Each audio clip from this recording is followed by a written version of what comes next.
Oh, goody. Alright, what's going on everybody? Zombies here again, and today we're back with another Marvel Snap video. So in this one we're taking a look at some decks for tonight's hot location, which is Cloning Vats. So whenever you play a card here, you get a copy of it added to your hand.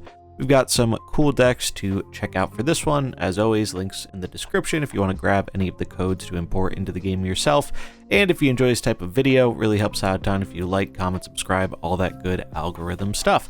Without further ado, let's dive on into some Cloning Vats decks. Up here we have a little bit of a more budget-friendly deck. This one comprised of mainly Pool 2 and below cards, with the exceptions being Quinjet and Dr. Doom. Both go really well with this strategy. Quinjet particularly with the location, and Doom kind of helps us justify the Storm plan. However, if you don't have Doom, you could also just remove Storm and find some more filler in the early game, or put in Chavez for a bit more draw consistency. So those are some substitutions you can consider if you want to make it even more budget.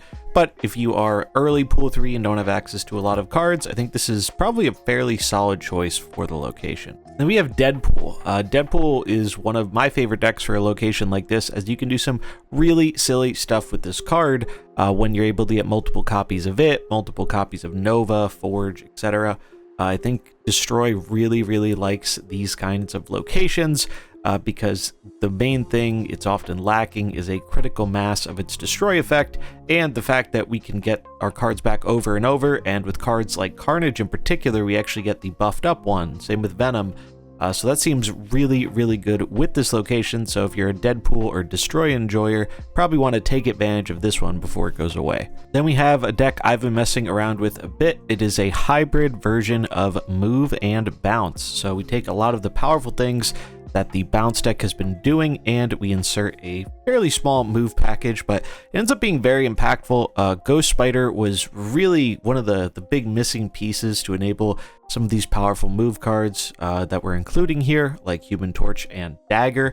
The big thing about this deck is we really want our deck to be very low curved. That's why our most expensive thing here is Miles, and oftentimes we're going to be reducing him. That's kind of why we justified the Nightcrawler in here to help with that.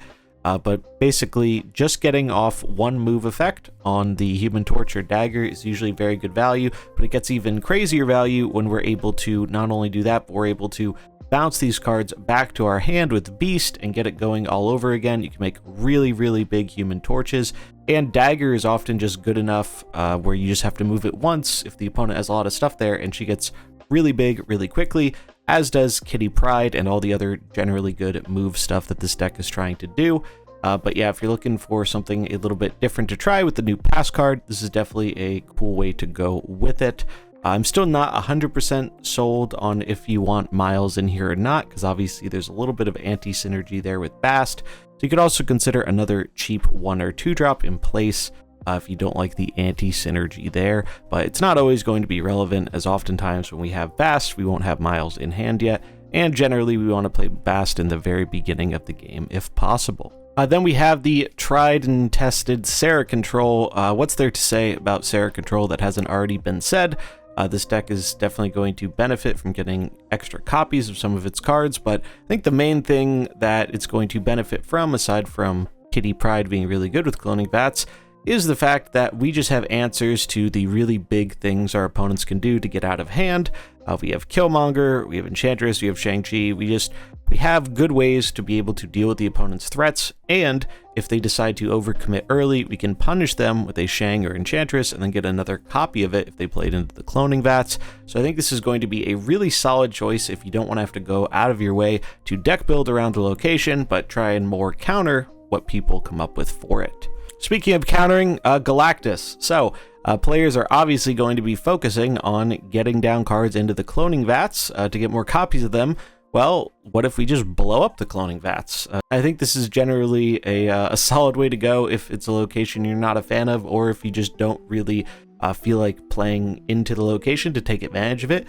Just blow it up. And Galactus, as we've known for a while, is on their watch list for possible changes, maybe in the upcoming patch. So if you're a Galactus enjoyer, I would definitely get your reps in now before they might alter the card in the not too distant future. And there we have it. Those are our decks tonight for Cloning Vats. Links will be in the description as always if you want to grab the deck yourself. This was a little bit shorter than usual. Didn't have quite as much time to put decks together for this one. And to be honest, I'm definitely feeling a little down on the game right now. Not because of any gameplay reason. The gameplay has actually been great, in my opinion. Been enjoying the gameplay a lot, especially the new card, even more than I thought I would.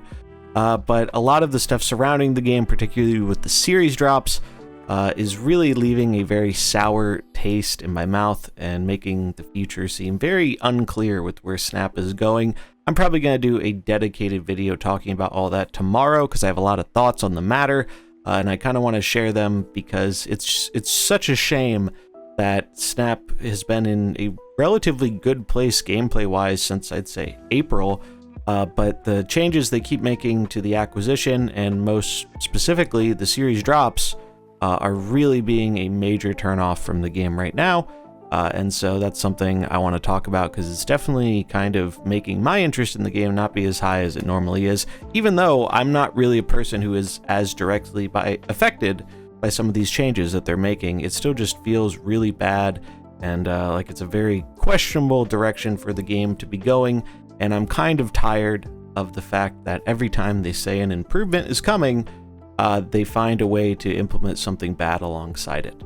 So those are just some thoughts. Again, I'll have a video out probably tomorrow talking a bit more about my thoughts on all that stuff, but hopefully you find the decks useful. If you have any ideas or success with the deck for this location, let me know in the comments below. That's going to wrap it up for this one. If you enjoyed it, remember to like and subscribe, and I'll catch you in the next one.